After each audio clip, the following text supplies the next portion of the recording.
আবার কি সমস্যা? রাস্তার ভিতর কলা গাছের মতো খাড়া আছেন কিসের জন্য? আবার কি ফুরা কাটা চাকুটা দেখানে লাগবি?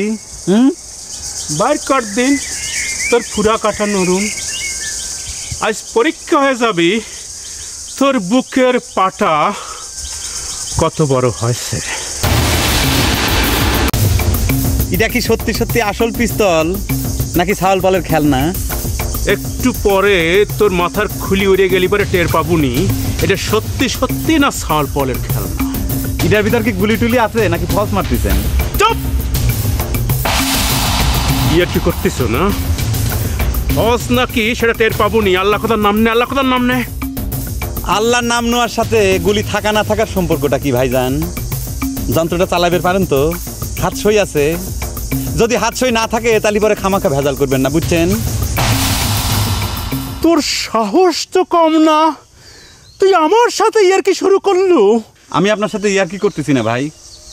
ডাক্তারি বিদ্যায় যতটুকু শিখেছি এই দুনিয়ায় বন্দুকের গুলি খায় মরার কষ্ট সবচাইতে কম। আপনার হাত যদি সই থাকে ভাই তাহলে পর আমার এই বুকের ভিতর একটা গুলি করে দেন। আমার এই বুকের ভিতর অনেক কষ্ট রে ভাই, সেই কষ্ট নিয়ে আমি বসবাস করতেছি। আপনি আমার গুলি করে মারে ভালো দেন। বিষ খায় আত্মহত্যা করার মতো মানুষ আমি না। এরকম কাপুরুষের কাম আমি জীবনেও করে পারবো না। আপনি আমার বুকে গুলি চালান ভাই।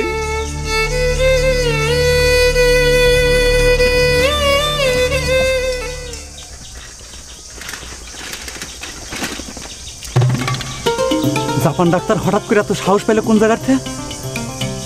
তালি পরে কি প্রেম করে মানুষ ছ্যাক খালি পরে এরকম পাগলা কুত্তের মতো হয়ে যায়? এই কথাটা কি আমার জন্য প্রযোজ্য? ওরে আল্লাহ, আমি কি দেখলাম? পিস্তল না ওটা?